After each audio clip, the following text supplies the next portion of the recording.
이스라엘군의 가자 지구에 대한 공격이 이제 11개월이 되어가고 있습니다. 그러니까 지난해 10월 7일에 시작된 보복 공격이 계속해서 이제 11개월을 향해 가면서 사망자가 4만 명을 넘어가는 상황이고, 팔레스타인 가자 지구의 그 중에 많은 아이들과 여성들이 죽임을 받고 있습니다.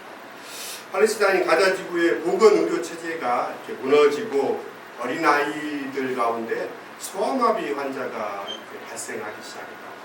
국제보건기구는 이것이 25년 만에 처음으로 이렇게 발생하는 병이어서 긴급하게 그곳의 어린이들 소아마비 백신 폴리오를 투여하겠다고 발표했습니다. 그래서 9월 1일부터 사흘간 3일 동안 이스라엘에 대한 포격을 하루에 9시간을 멈춘다고 합니다. 오전 6시부터 오후 3시까지는 포격을 멈추고 전체 어린이 65만 명에게 백신을 접종한다고 합니다.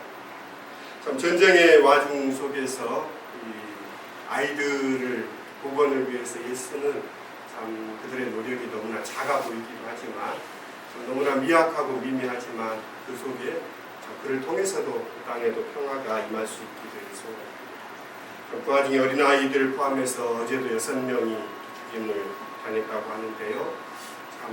이 세상은 어쩌면 하나님의 뜻과는 반대되는 인간의 어리석음, 인간의 악이 행행하는 세상입니다. 우린 여전히 하나님의 정의를 기다리고 역사의 심판자이신 하나님께서 역사를 새롭게 하시기를 고대합니다. 평화를 위해서 계속해서 기도하는 시온의 지체들이 됐으면 좋겠습니다.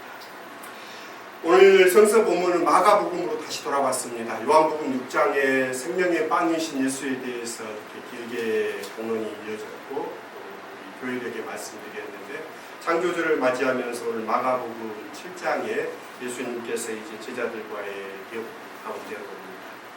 오늘 이 이야기에 들어가기 전에 이솝우화 하나를 들려드리려 합니다. 이솝우화 가운데 덫에 걸린 여우의 이야기가 나옵니다. 덫에 꼬리가 걸렸던 여우는 불가피하게 꼬리를 자르고 그 덫에서 도망칠 수밖에 없었습니다. 그 여우는 제 모습이 너무나 부끄러웠습니다. 꼬리가 이제 망가져서 꼬리 없는 채 다니는 게 너무 이렇게 삶에 의욕이 없어졌다고 합니다. 그래서 여우가 꾀를 냈습니다. 모든 여우의 꼬리를 없애겠다라고 꾀를 냈습니다. 그러면서 여우들을 불러 모으고 꼬리를 떼라고 충고합니다. 꼬리는 소용없어. 보기도 흉하고 달고 다니기도 무겁지 않느냐, 그렇게 사람들을 선동했습니다. 그러자 한 여우가 이렇게 듣고 있습니다. 이봐, 넌 목적을 위해서 지금 충고를 하는 것 뿐이잖아. 내 꼬리가 없다고 우리 꼬리를 다 자르려고 하는 거잖아. 이렇게 이제 반문했다고 합니다. 이솝의 이 이야기는 우스갯소리처럼 들리지만 이 이야기 속에서 선의가 아니라 자신의 약점, 자신의 결점을 감추고자 다른 사람들에게 은근히 충고하는 사람들을 속내를 드러내는 우화입니다.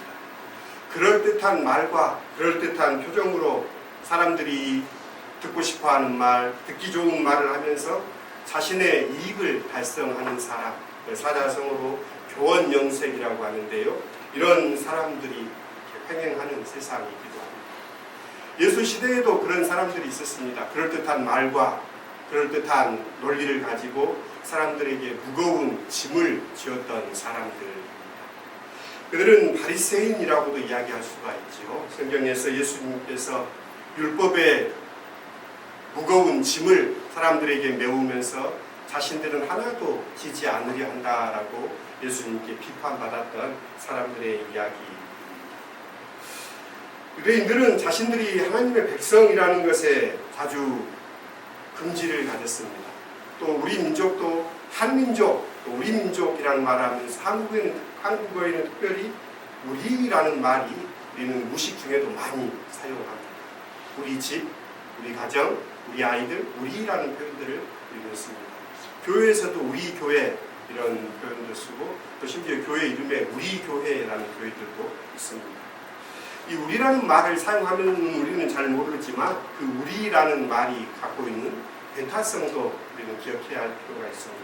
우리라는 표현 속에는 우리와 우리가 아닌 이들을 구분짓는 경계가 그 안에는 놓여 있습니다.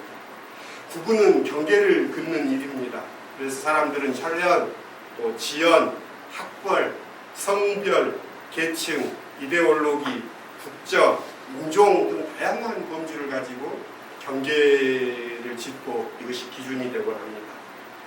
경계가 없는 개인, 집단은 세상에 존재하지 않습니다.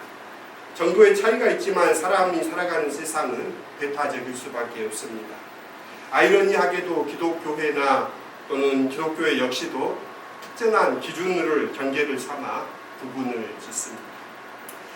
어쩌면 역사의 발전은 이 경계를 허무는 그런 과정이었습니다.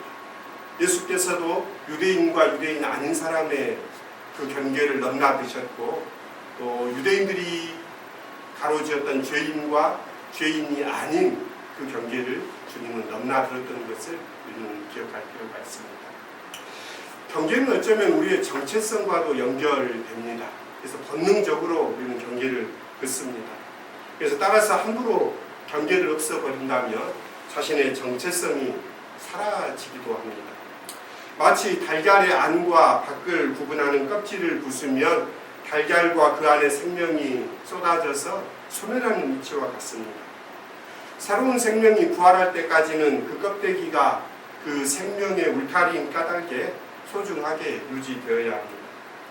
유대인들이 안간힘을 다해 율법과 전통을 고수하려는 데는 이유가 있습니다. 더구나 페르시아, 또 그리스, 로마에 이어지는 지배하에 살아갔던 상황 속에서 유대인들에게는 그 경계가 더욱 중요했습니다. 그래서 자신들의 정체성을 지켜 살아남기 위함입니다. 우리는 하나님의 백성이다라는 유대인들의 자기 이해도 그런 반로에서 기인한다고도 할 수 있습니다. 하나님의 백성이라는 범주에는 아브라함의 자손, 유대인이라는 혈통적인 기준도 포함되지만 유대인들이 모여있는 상황에서 거룩함을 그들은 그들의 결정적인 경계로 삼았습니다. 이러한 분위기를 주도했던 이들이 오늘 본문에 등장하는 예수의 상대편에 있는 바리새인들이었습니다. 바리새파라는 의미 자체가 구별된 자들이라는 뜻이니까 이들의 주장하는 바는 유대인의 혈통이 아니더라도 거룩하지 않는 자는 하나님의 백성에 들 수 없고 이방인이더라도 거룩한 자는 하나님의 백성이 될 수 있다는 경계를 짓는 사람들입니다. 그래서 그들에게 율법 중수는 생명과 같이 중요한 것이었습니다. 예수 당시에 이 바리새인들이 중요하게 여겼던 기준은 할례, 그리고 또 할례의 식과 토요일에 이어지는 안식일 준수, 또 오늘 본문의 문제가 되는 손과 발을 씻는 정결례 준수 등입니다. 정결례라는 말은 말 그대로 씻음이라는 의미입니다. 씻음은 흠없는 상태로 되돌리기 위한 종교적인 의례 행위입니다. 이를 철저히 수행하고자 그들은 심지어 잔과 단지, 녹그릇, 침대도 씻었다라고 말합니다. 이 모든 의례를 대표하는 의식 행위는 손을 씻는 것입니다.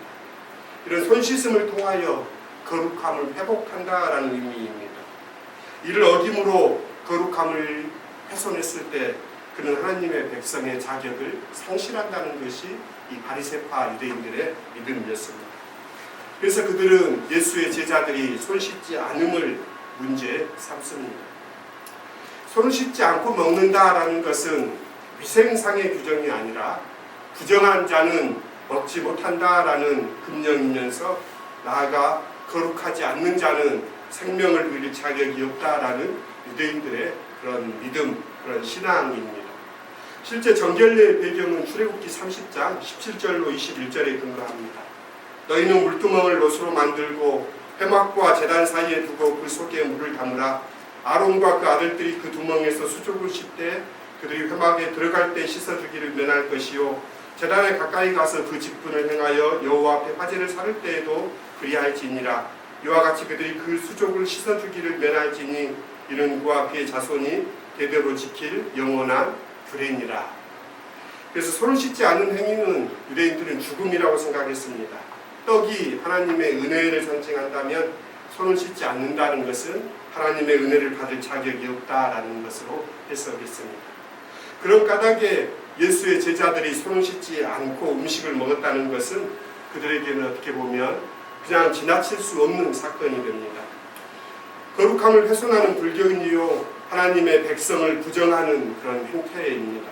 그러므로 식기의 전통에 충실했던 바리새인과 서기관들은 이를 문제 삼아서 예수를 공격하는 빌미로 사용합니다. 예수께서는 이들에게 대해서 외식하는 자라고 비견하여 설명합니다. 외식이라는 말은 무엇입니까? 겉을 꾸미는 것으로 우리는 종종 말과 행동이 다른 것을 이해합니다. 그러나 바리새인들과 서기관들은 말과 행동을 같은 자들로 알려졌고 이를 지키기 위해 실제로 노력했던 사람들입니다. 그들은 손을 씻어야 한다고 주장했고 또 빈틈없이 이 주장을 지킴으로써 자신들이 하나님을 공경한다고 자신들의 믿음을 드러냈습니다. 그런데 예수는 이를 문제 삼습니다. 그들의 말과 행동은 일치할지 모르지만 그들의 마음은 오히려 하나님과 떠나 있다라는 것입니다. 예수는 그들이 하나님을 공경하는 것처럼 보이지만 실제로는 하나님의 뜻과 멀어졌다라고 하면서 그들을 비판합니다. 그래서 마음으로는 하나님을 공경하지 않는다라고 비난하는 것이죠. 바리새인과 서기관들은 억울할 만합니다. 자신들이 정결례를 온 마음을 다해 온 노력을 다해 지켜왔는데 자신을 비난한 이 예수의 이 말을 받아들이기 어려울 것입니다. 예수께서 바리새인들에게 왜 이렇게 과민 반응을 보이셨을까 생각하다가 그들이 안고 있는 문제를 예수께서 보셨기 때문이라고 생각합니다. 그들은 늘 백성을 리드하는 자리에 있었습니다. 그래서 스스로를 가르치는 사람들이라고 생각했습니다. 그러다 보니 자신들이 무언가를 배우고 기다리는 사람들이 아니라 그들은 제자들의 잘못을 지적하고 그 잘못을 고쳐주려 한 것이 아니라 그들을 지적하는 것에 그칩니다. 그들이 백성들을 아끼어 자신들의 삶에 이끌어들이는 대신에 예수를 공격하는 빌미로 사용하고 있는 것입니다. 타인의 삶에 대해 함부로 말하는 사람들, 타인의 삶을 함부로 판단하는 이들, 타인의 고통을 아는 것은 참 어려운 일입니다. 그러면 오히려 조금 침묵하고 기다릴 수 있어야 합니다. 비판하고 비난하기 전에 판단을 유보하고 그들이 왜 그런가를 먼저 배워야 합니다. 우리가 그들의 고통에 대해서 다 알지 못하기 때문입니다. 그런 상황에서 함부로 말하면서 상대방을 모욕하는데 주저함이 없는 사람들이 너무나 많습니다. 오늘 살아가는 우리 사는 세상도 몇몇 정치인들은 그런 저열함에 기대어 자신들의 지지층을 확보하려는 사람들이 많습니다. 어쩌면 우리 모두는 특정한 가치를 가지고 사회에서 태어났고 자라서 알게 모르게 편견을 가지고 있을 것입니다. 주변 사람들과의 관계에서도 나에게 편견과 고집이 있다고 해서 공공장소에서 마구마구 사람들을 말할 수 있는 것은 아닙니다. 오히려 타인의 삶을 판단할 때 마땅히 지녀야 할 조심스러움이라는 게 있어야 합니다. 그러나 우리 사회는 이 조심스러움이 너무나 빨리 사라지고 있는 듯합니다. 예수께서는 늘 그런 마음을 가지고 있었습니다. 그래서 고통받는 사람들, 바리새인들이 죄인이라고 정죄했던 사람들 앞에서 그들을 정죄하기보다는 예수님은 오히려 기다려주고 그들을 당신의 삶으로 이끌어들이시려 애를 썼던 주님의 모습을 기억합니다. 너희는 하나님의 백성이니 거룩해야 한다는 말과 하나님이 백성이 되기 위해서는 너희는 거룩해야 한다는 말이 비슷해 보이지만 전혀 다른 출발과 지향을 가지고 있습니다. 예수의 말씀은 너희는 하나님의 백성이니 거룩해야 한다입니다. 그러나 바리새인들의 입장은 하나님의 백성이 되기 위해서는 너희는 거룩해야 한다라는 그런 지향입니다. 전자는 은혜로 하나님의 백성이 되었다라는 전제하는 반면 후자는 하나님의 백성의 자격을 사람들이 획득했다는 논리를 지니게 됩니다. 전자가 하나님의 계명이라면 후자는 사람의 계명이 되고 맙니다. 방향이 다른 까닭에 마음과 말과 행동을 다하여 거룩함의 길을 간다고 하지만 정작 거룩함과는 거리가 멀어집니다. 알을 깨고 나온 생명은 그 껍데기를 버립니다. 껍데기보다는 오히려 생명을 택해야 합니다. 껍데기를 가지고 공격의 빌미로 사용하는 행태를 보였던 바리새인들의 어리석음을 오늘 많은 사람들이 따라가고 있습니다. 거룩함을 위한 온갖 전통을 만들어 충실히 지키는 유대인들이 오히려 하나님과 멀어지는 이유입니다. 거룩해야 하는 이유는 하나님이 거룩하기 때문입니다. 그래서 하나님의 본질이기 때문입니다. 그것은 오늘날 그리스도인들의 정체성이기도 합니다. 그런 까닭에 세례나 회개는 여전히 중요한 문입니다. 그리스도의 길을 가기 위한 관문입니다. 그러나 하나님과 멀어진 마음에 하나님의 속성인 이 거룩함이 구현될 여지가 작아집니다. 유대인들은 거룩한 일을 행함으로써 거룩해지고 거룩해짐으로써 하나님께 가까이 갈 수 있다고 생각합니다. 그러나 예수의 가르침은 하나님과 가까워지면 거룩해지고 거룩해지면 거룩한 일을 한다는 것입니다. 거룩함이나 부정함의 원인은 밖에 있는 것이 아니라 사람의 속에 있다는 것이 그런 뜻입니다. 하나님과 멀어진 마음은 자연히 더러움의 원인이 됩니다. 오늘 성시교독으로 읽었던 시편 15편은 질문과 답으로 이루어집니다. 예루살렘에 도착한 순례자들이 성전에 들어갈 수 있는 조건을 물으면 제사장들이 대답하는 방식으로 구성되어 있습니다. 메시지 성경은 이렇게 묻고 답합니다. 하나님, 당신 계신 곳에 초대받아 함께 저녁 식사를 할 자 누구입니까? 어떻게 해야 주님의 방문객 명단에 오를 수 있습니까? 대답입니다. 똑바로 걷고 바르게 행동하며 진실을 말하여라. 친구에게 해를 끼치지 말고 이웃을 탓하지 말며 비열한 자들을 경멸하여라. 손해가 나더라도 약속을 지키고 정직하게 살며 뇌물을 받지 말라. 이렇게 살면 주님의 눈밖에 나는 일 결코 없으리라.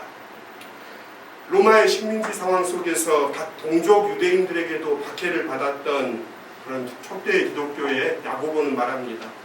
자유롭게 하는 온전한 율법을 들여다보고 있는 자는 듣고 잊어버린 자가 아니요 실천하는 자니 이 사람은 그 행하는 일에 복을 받으리라. 누구든지 스스로 경건하다 하며 자기 혀를 제갈 물리지 아니하고 자기 마음을 속이면 이 사람의 경건은 헛것이니라. 하나님 앞에서 정결하고 더러움이 없는 경건은 곧 고아와 과부를 그 환난 중에 돌보고 또 자기를 지켜 새 속에 물들이지 아니하는 그것이니라. 메시지 성경 이렇게 번역합니다. 그럴듯한 말로 경건한 척하는 사람은 자기를 속이는 자들입니다. 그런 경건은 자기 자랑이나 허풍일 뿐입니다. 하나님 앞에서 인정받는 참된 경건은 어려움을 겪는 집 없는 사람과 사랑받지 못한 사람들을 보살피고 하나님을 모르는 세상에 오명이 되지 않도록 조심하는 것입니다. 말과 행동이 다른 사람들이 너무나 많습니다. 스스로 속고 있는 사람들도 많습니다. 스스로 속이자고 남들마저 속이려는 사람들이 세상에 많습니다. 말의 진실성을 흐리는 사람들로 인해 세상이 어지럽습니다. 오늘 마음으로 읽는 글에는 걱정하는 개소리라는 시를 실어봤는데요. 이런 시도 있습니다. 국민들을 위한다며 자신의 이익을 지키기 위해 서슴없는 소위 리더들, 거짓 선지자들이 세상에 참 많습니다. 9월의 첫날 첫 주일입니다. 2024년 시온교회 표현은 우리는 사랑을 배웁니다입니다. 사랑의 마음을 키워가기를 빕니다. 하나님께서 창조하신 세상의 아름다움을 즐거워하고 인간의 탐욕이 만들어 놓은 욕망의 허상을 깨트리고 고통받는 사람들을 안타까이 여기어 어떻게든 그들을 돕기 위해 연대하며 살아가는 것, 이것이 사랑의 길을 걷는 것이 아니겠습니까? 이것이 예수께서 걸어가신 길이요, 그 길을 겸허히 따라가는 우리가 될 수 있기를 빕니다. 예수께서는 손을 씻는 유대인들의 전통을 나무라는 것이 아니라 하나님의 계명을 지키는 것처럼 보이지만 그 본뜻인 사랑과 자비는 사라져버리고 오히려 유대인들의 전통 그 계명을 자신들의 이익을 위해 쓰는 사람들을 비난하는 것입니다. 믿지 않는 사람을 부정하고 멸시하고 또 이방인 대하는 것처럼 행하는 것이야말로 어쩌면 하나님의 계명인 사랑을 무시하는 상황입니다. 사랑이 최고의 율법이요 완성이라고 할 때 사랑을 외면하면서 지키는 그 어떤 전통이나 의식이나 헌신도 소용없다는 뜻입니다. 말과 행동이 다른 사람들이 너무나 많습니다. 오히려 또는 이러한 세상 속에서 참 사람의 길을 걸으셨던 예수의 길을 겸손히 걷는 시온의 모든 공동체가 될 수 있었으면 좋겠습니다. 단순하게 사셨던 예수님, 단단하게 하나님의 뜻 안에서 자신의 길을 단아하게 걸으셨던 예수를 따라 단순하게, 단단하게, 단아하게 이 한 주간도 살아가시는 시온의 모든 지체가 될 수 있기를 빕니다. 함께 기도드리십시다. 말과 행동이 다른 사람이 아니라 온 마음 다하여 사랑하신 하나님을 따라가는 시온의 지체들 될 수 있도록 우리를 사랑의 길로 주님 이끌어 주십시오. 예수님의 이름으로 기도드립니다. 아멘.